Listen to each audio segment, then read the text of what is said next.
The first-class cabin of Flight 447 for New York to Atlanta buzzed with a quiet murmur of privileged passengers settling into their leather seats. Among them sat Richard Blackwood, a 62-year-old real estate mogul whose empire stretched across 3 states. His tailored Armani suit cost more than most people's monthly salary, and his platinum watch caught the overhead lights as he adjusted his silk tie. Everything about Richard screamed wealth and power, from his perfectly manicured nails to the arrogant tilt of his chin. As passengers continued boarding, Richard pulled out his phone, scrolling through emails about his latest acquisition, a historic downtown building he planned to demolish for luxury condos. The irony was lost on him that this building had once housed families who looked exactly like the woman now making her way down the aisle toward him. Dr. Maya Johnson moved with quiet dignity through the cabin, her medical bag secured in one hand, boarding pass in the other. At 38, she had dedicated her life to cardiac surgery, saving countless lives regardless of their background or bank account. Her natural hair was pulled back in an elegant bun, and despite the exhaustion from a 20-hour surgery she'd completed just hours before, her eyes held a warmth that spoke of genuine compassion. She checked her boarding pass again, seat 2B, right next to the window. As she approached row 2, she noticed the well-dressed white man in seat 2, a glance up from his phone. The moment their eyes met, Richard's expression shifted from mild curiosity to unmistakable disgust. "Excuse me," Maya said politely, gesturing toward the window seat. "I believe that's my seat there." Richard's jaw tightened. He looked at her boarding pass, then at her face, then back at the pass, as if willing the numbers to change. The silence stretched uncomfortably long before he finally spoke, his voice dripping with disdain. "There must be some mistake," he said loudly enough for nearby passengers to hear. "I specifically requested that both seats in this row remain appropriate for someone of my status." Maya felt the familiar sting of racism, but her years in medical school and hospital corridors had taught her to maintain composure in hostile environments. "Sir, I have a confirmed first-class ticket. This is definitely my assigned seat." Richard stood abruptly, his 6-foot frame towering over her. "Listen here," he hissed, lowering his voice but not his hostility. "I don't know how you afforded this seat, but I refuse to sit next to people like you. It's nothing personal. It's just that I prefer to travel with individuals who share my background." The words hung in the air like poison. Several passengers turned to stare, some with shock, others with the uncomfortable recognition of witnessing blatant racism. Maya felt her cheeks burn with humiliation, but she kept her voice steady. "People like me," she repeated quietly. "You mean doctors? Because that's what I am. Dr. Maya Johnson, cardiac surgeon at Atlanta General Hospital." Richard scoffed, his prejudice blinding him to reason. "Sure you are, sweetheart. And I'm the President of the United States." He turned to flag down a flight attendant. "Excuse me, miss. There's been a seating error. I need this woman moved to economy, where she belongs." The young flight attendant, clearly uncomfortable with the situation, approached hesitantly. "Sir, is there a problem?" "The problem," Richard announced, his voice rising again, "is that I paid for first-class service, which includes appropriate company for the duration of this flight. I shouldn't have to explain why this is unacceptable." Maya watched the flight attendant's face flush with embarrassment, not for Richard, but for having to witness such blatant discrimination. The young woman looked between them, clearly torn between customer service and basic human decency. "Sir," the attendant said carefully, "all passengers with first-class tickets are entitled to their assigned seats. I can't move someone based on—" "Based on what?" Richard interrupted. "Based on maintaining standards. Based on ensuring that paying customers get the experience they deserve." He reached into his jacket and pulled out his wallet, extracting several crisp $100 bills. "Here's $500. Move her," and there's another 500 for you personally." The cabin fell silent except for the hum of the aircraft's engines. Maya stood frozen, watching this man attempt to literally buy her removal from his presence. She had faced racism before, but never so brazenly, never with such casual cruelty. What she didn't know was that in just a few hours, this same man would be begging for her help, his life hanging in the balance of her steady hands and forgiving heart. The flight attendant stared at the money in Richard's outstretched hand, her face flushed with a mixture of anger and discomfort.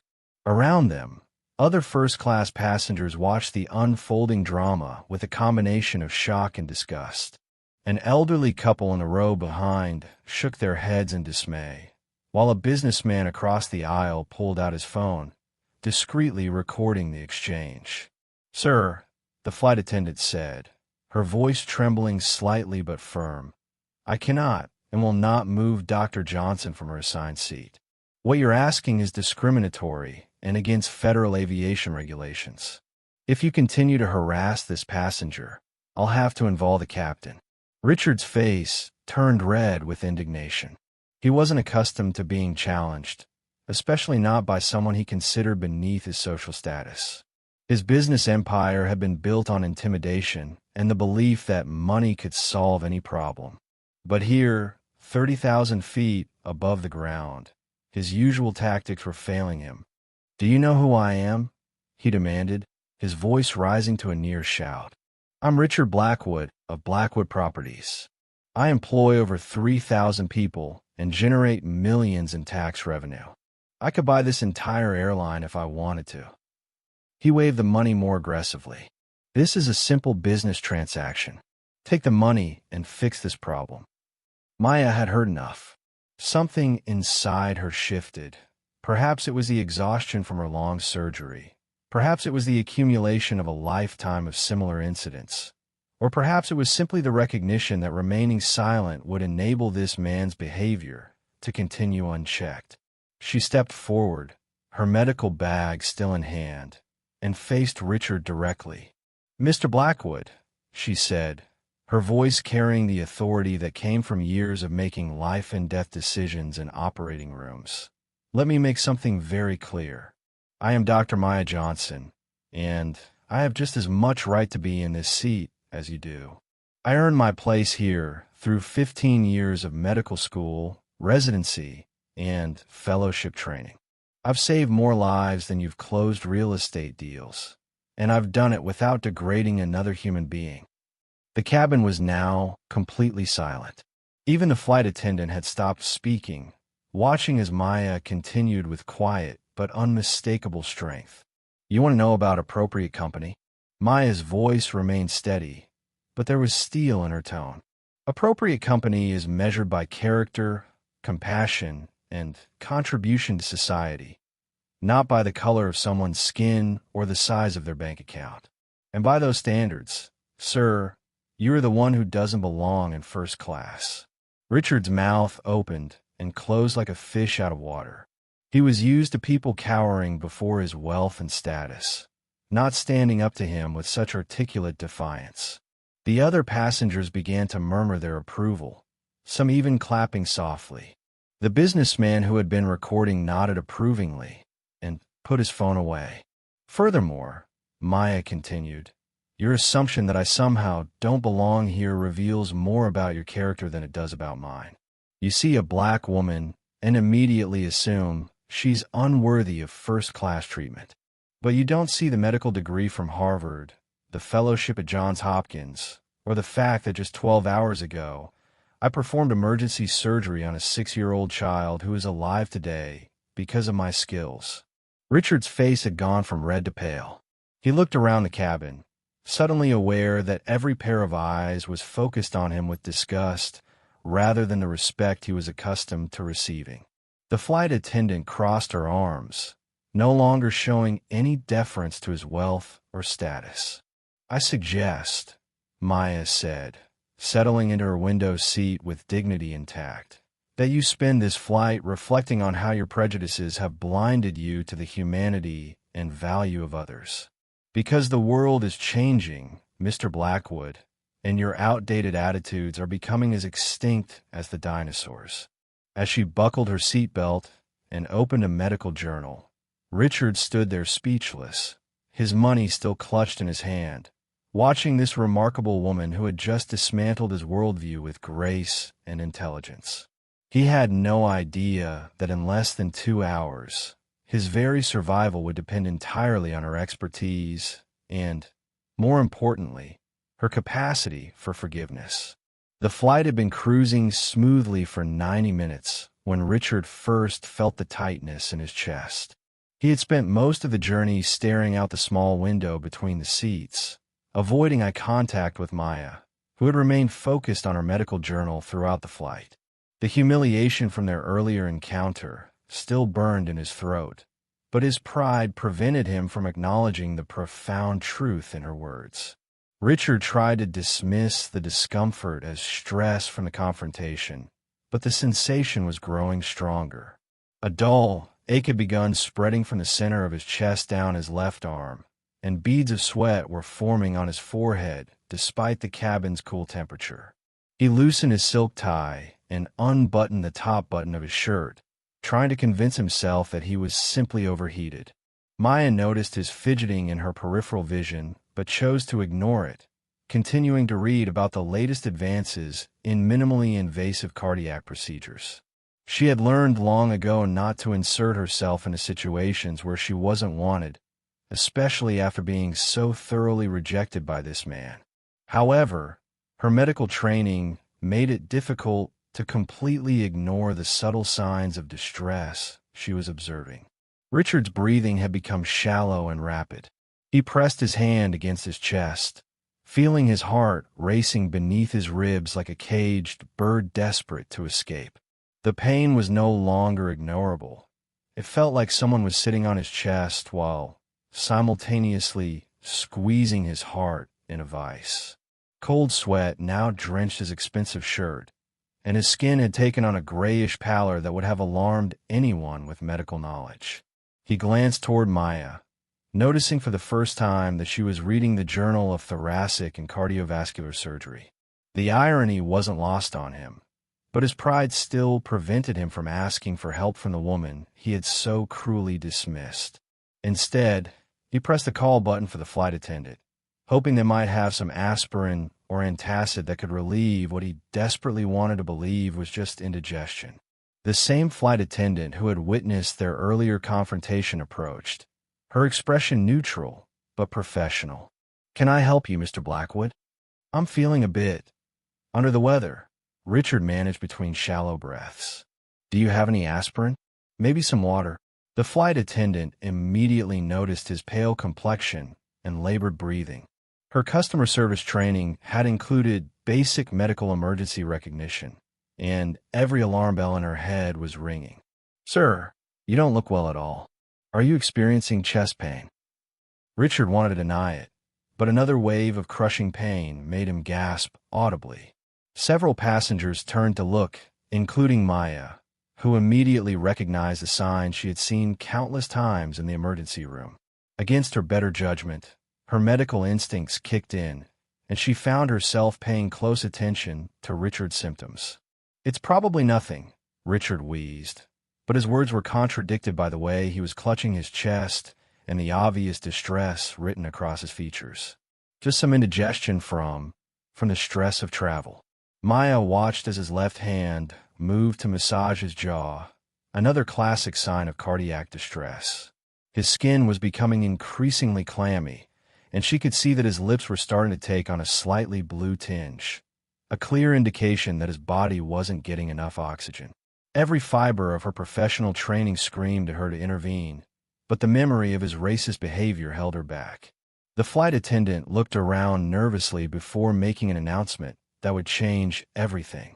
"Ladies and gentlemen, we have a medical emergency. Is there a doctor on board?" The words hung in the air like a challenge to Maya's conscience.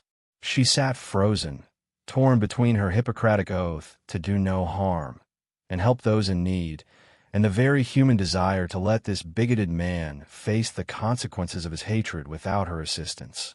Richard's eyes met hers across the narrow aisle, and for the first time since boarding, she saw something other than arrogance and disdain in his gaze.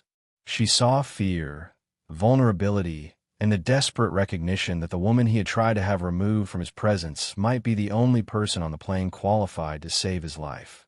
The moment stretched endlessly as Maya wrestled with the most difficult decision of her medical career, whether to help the man who had treated her with such cruel contempt.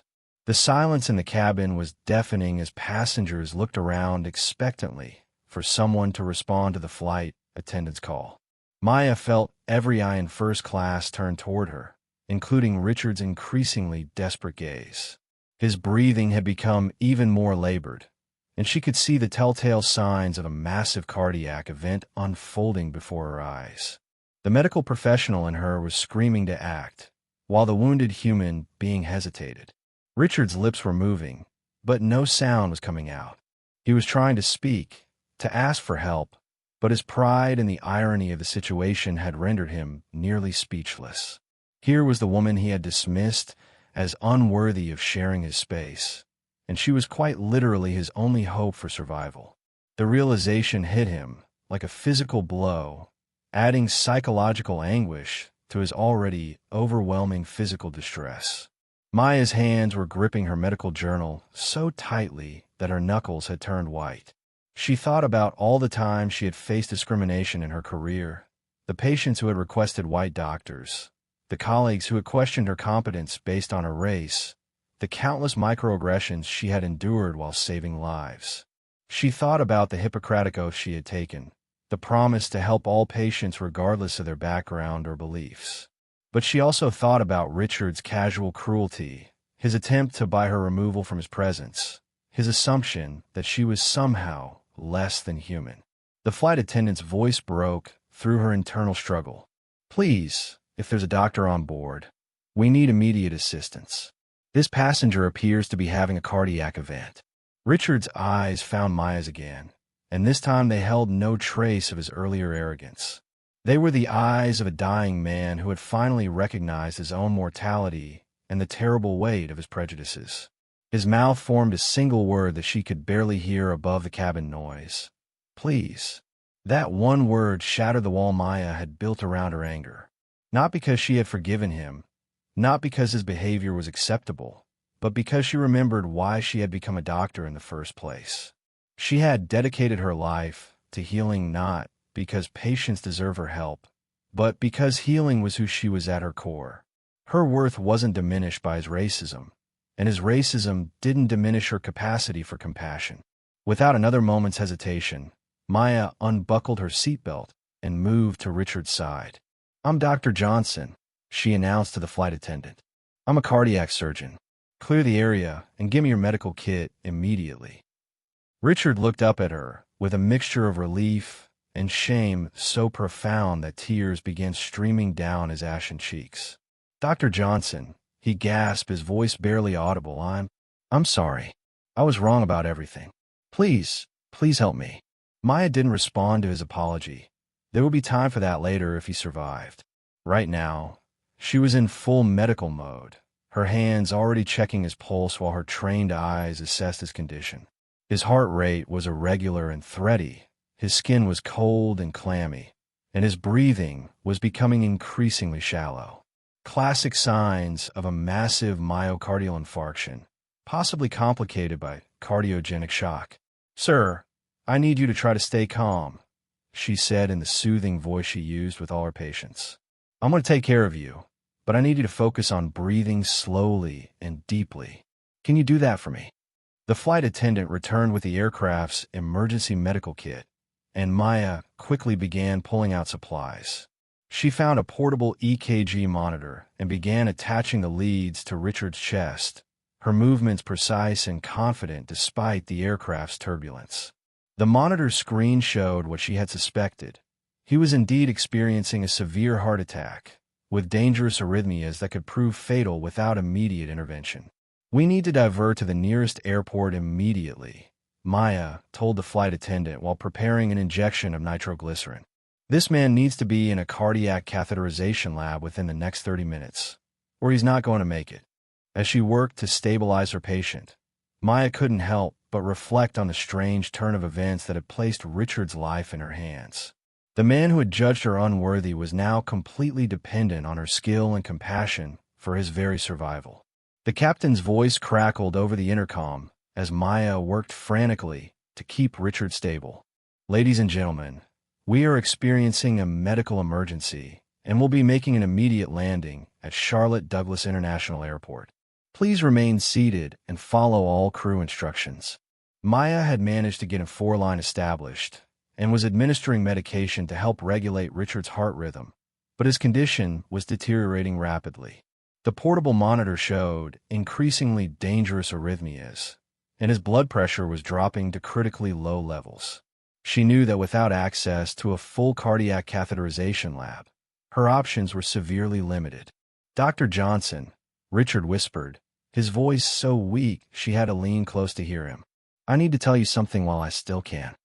His breathing was labored, each word requiring tremendous effort. "The way I treated you, it was unforgivable. I've spent my whole life believing I was better than people who look like you, and I was wrong about everything." Maya continued working while he spoke, checking his vital signs and adjusting his medication dosage. She had learned to compartmentalize during medical emergencies, focusing entirely on the clinical aspects while processing the emotional elements later. But Richard's words were penetrating her professional armor in ways she hadn't expected. "I built my fortune by discriminating against people," he continued, tears mixing with the sweat on his face. "I refused a rent to black families. I fired employees for speaking Spanish. I donated to politicians who promised to keep neighborhoods appropriate. I told myself it was just business, but it wasn't. It was hatred, and I know that now." The aircraft began its descent, and Maya could feel the change in altitude affecting her patient's already compromised cardiovascular system. She quickly prepared another injection, this time of epinephrine, to help support his failing heart. Her hands moved with the precision born of thousands of hours in operating rooms, but she could see that conventional treatments weren't going to be enough. "I need you to listen to me very carefully," Maya said, her voice taking on the authoritative tone she used when explaining complex procedures to patients' families.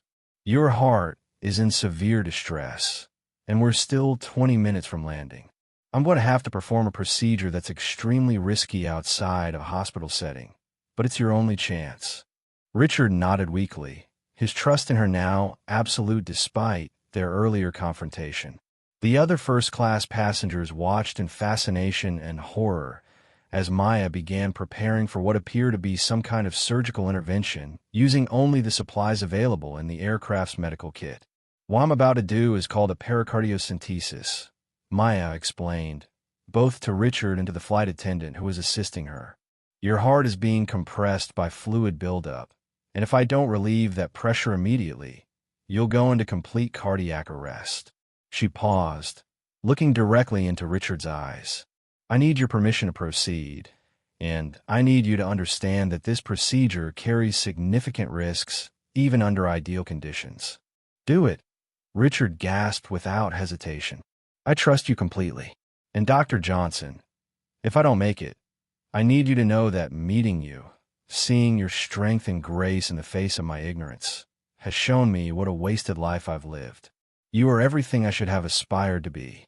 Maya felt tears threatening to blur her vision, but she blinked them away and focused on the task at hand.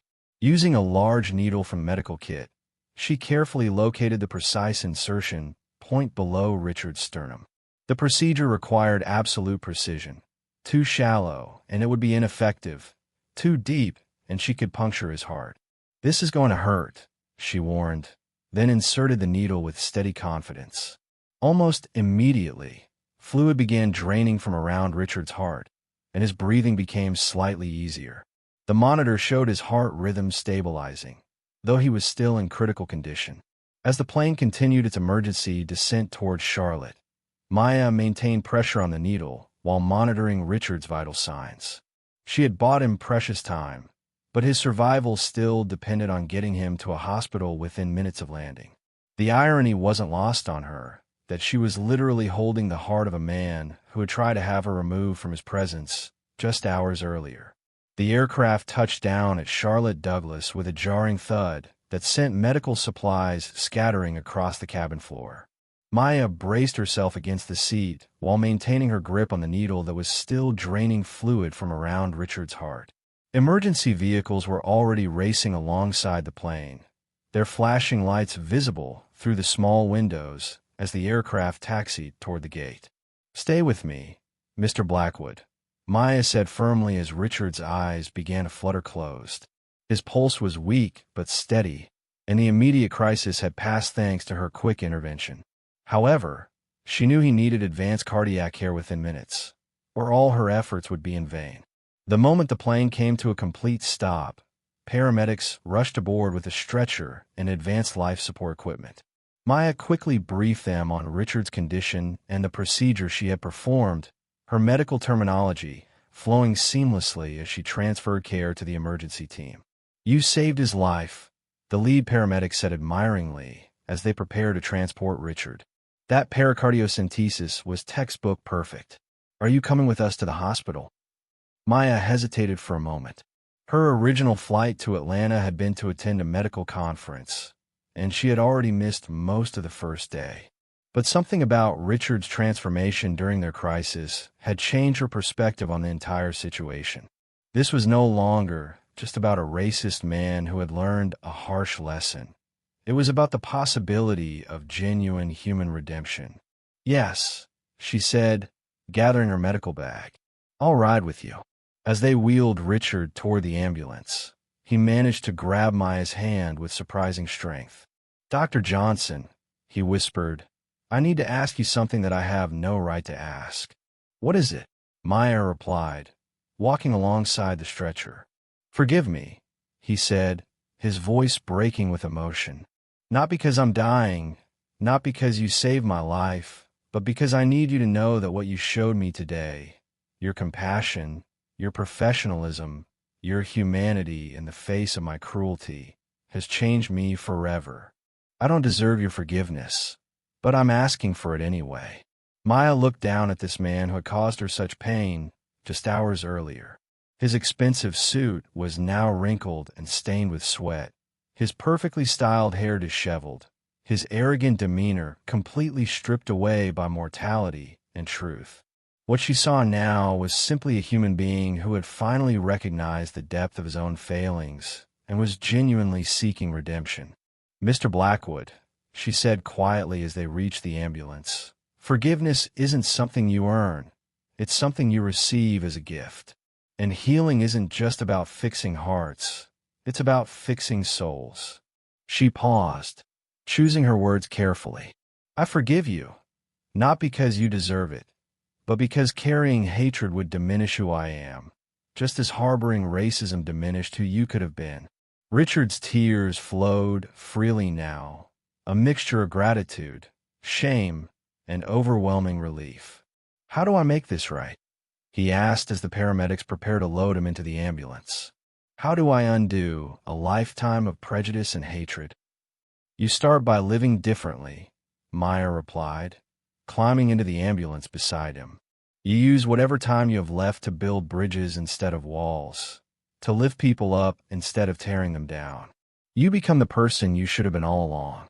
During the race to the hospital, Maya continued monitoring Richard's condition while reflecting on the extraordinary events of the day.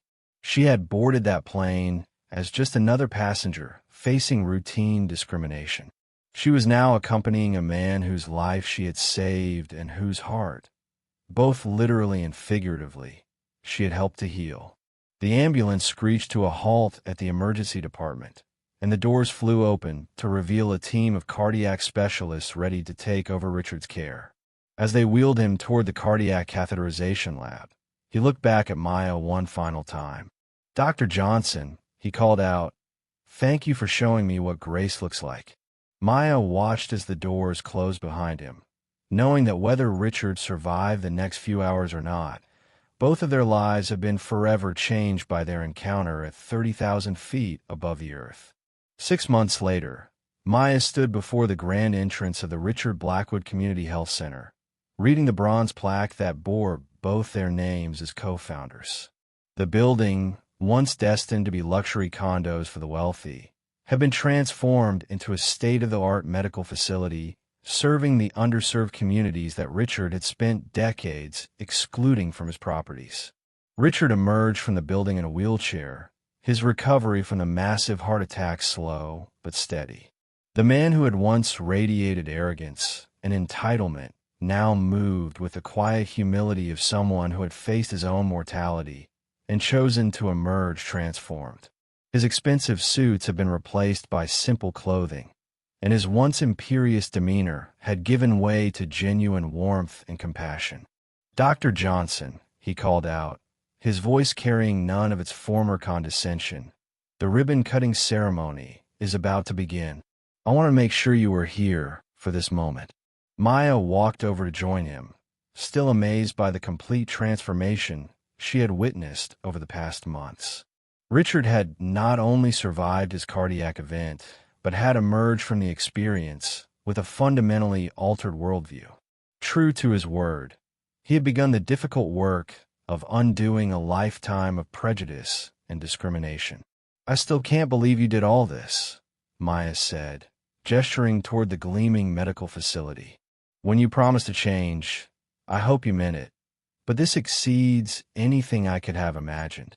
Richard looked up at the building that represented his attempt at redemption. "This was the easy part," he said quietly. "Writing the checks, hiring the contractors, installing the equipment. Money can accomplish all of that. The hard part has been looking at myself in the mirror every morning and confronting the person I used to be."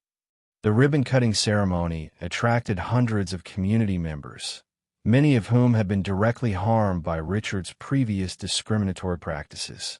Maya watched in amazement as he personally apologized to former tenants he had evicted, employees he had fired, and families he had refused to serve. Each conversation was difficult, and not everyone was ready to forgive, but Richard approached each interaction with genuine humility and acceptance of their anger. During his speech, Richard's voice trembled as he addressed the crowd. "Many of you know me as the man who spent decades making your lives harder because of the color of your skin or the language you spoke. I stand before you today, not asking for forgiveness. That's not mine to demand, but asking for the chance to spend whatever years I have left trying to repair the damage I've caused." He paused, looking directly at Maya before continuing. 6 months ago, I nearly died not from a heart attack, but from the hatred I had allowed to poison my soul. Dr. Maya Johnson didn't just save my physical heart that day. She showed me what it means to have a heart filled with compassion instead of prejudice. This medical center isn't just named after me. It's named after the person she helped me become. The crowd's response was mixed. Some applauded, others remained skeptical, and many simply watched with the cautious hope of people who had been disappointed too many times before. Maya understood their hesitation. Words were easy. Sustained action would be the true measure of Richard's transformation. As the ceremony concluded and the first patients began entering the new facility, Richard and Maya stood together watching the culmination of months of planning and construction. The irony wasn't lost on either of them that their partnership had begun with his attempt to have her removed from his presence. "You know," Richard said thoughtfully, "I used to believe that people like you were taking something away from people like me. I never realized that my prejudice was taking something away from myself. The chance to know incredible human beings, to learn from different perspectives, to be part of something bigger than my own narrow worldview." Maya smiled, watching as a young black child with a heart condition walked through the doors that would never have been open to him under Richard's old regime. "The beautiful thing about redemption," she said, "is that it's never too late to choose love over hate, inclusion over exclusion, healing over harm." As the sun set over the community health center, both Richard and Maya knew that while their airplane encounter had lasted only hours, its impact would ripple through generations of lives that would be saved, dreams that would be realized, and prejudices that would be overcome through the power of compassion, forgiveness, and the courage to change.